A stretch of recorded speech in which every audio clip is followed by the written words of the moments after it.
Hi, hello, welcome. By God's grace எல்லாரும் சூப்பரா இருப்பீங்கன்னு நம்புறேன். நம்ம சேனலோட நியூ சப்ஸ்கிரைபர்ஸ் எல்லாருக்கும் ஒரு பெரிய வெல்கம். ஆல்சோ வீடியோஸ்க்காக பேஷண்டா வெயிட் பண்ணிட்டு இருந்த எல்லாருக்கும் thank you so much from the bottom of my heart. Okay, சப்ஜெக்டுக்கு வருவோம். உங்க பாஸ்ட்ல இங்கிலீஷை கை நழுவ விட்டதுக்கு எத்தனையோ எக்ஸ்கியூசஸ் இருந்திருக்கலாம்.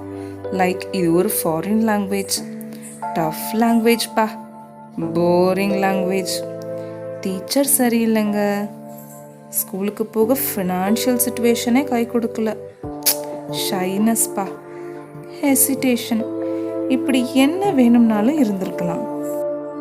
பட் இப்போ இன்ட்ரெஸ்ட், இந்த ஒரு விஷயம் மட்டும் உங்களுக்கு இருக்கா? அப்போ கண்டிப்பா நீங்க இங்கிலீஷ்ல பேசுறது கன்ஃபார்ம். அதுக்கு நம்ம சேனல் உங்களுக்கு கை கொடுக்கும். எப்படின்னு கேக்குறீங்களா? ஸ்டோரிஸ், கதைகள் பிடிக்கும்னு சொல்றவங்க ப்ளீஸ் ரைஸ் யுவர் ஹேண்ட்ஸ். எனக்கு ரொம்ப பிடிக்கும், சொல்லவும் பிடிக்கும், கேட்க அதை விட பிடிக்கும். இப்படி நமக்கு பிடிச்ச ஒரு விஷயம் மூலமா நம்ம விரும்புகிற இங்கிலீஷ் ஃப்ளூவன்சி அச்சீவ் பண்ணால் எவ்வளோ இன்ட்ரெஸ்டிங்காகவும் ஈஸியாகவும் இருக்கும்.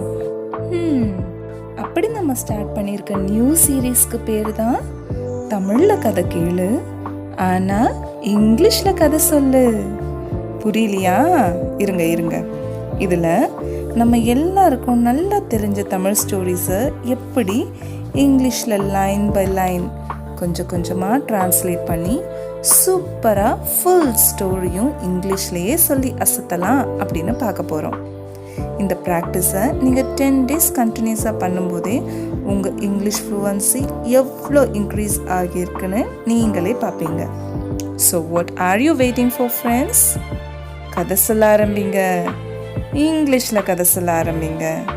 உங்கள் குழந்தைங்களுக்கு சொல்லுங்கள், உங்கள் ஹஸ்பண்டுக்கு சொல்லுங்கள், ஒய்ஃபுக்கு சொல்லுங்கள், பேரண்ட்ஸ்க்கு சொல்லுங்கள், பக்கத்து வீட்டுக்காரங்களுக்கும் சொல்லுங்களேன். நீங்கள் சஜஸ்ட் பண்ணுற ஸ்டோரியை கட்டாயம் கமெண்ட் செக்ஷனில் தட்டி விடுங்க. மீட் யூ ஆல் சூன் இன் தமிழில் கதை கேளு ஆனால் இங்கிலீஷில் கதை சொல்லு. பாய்.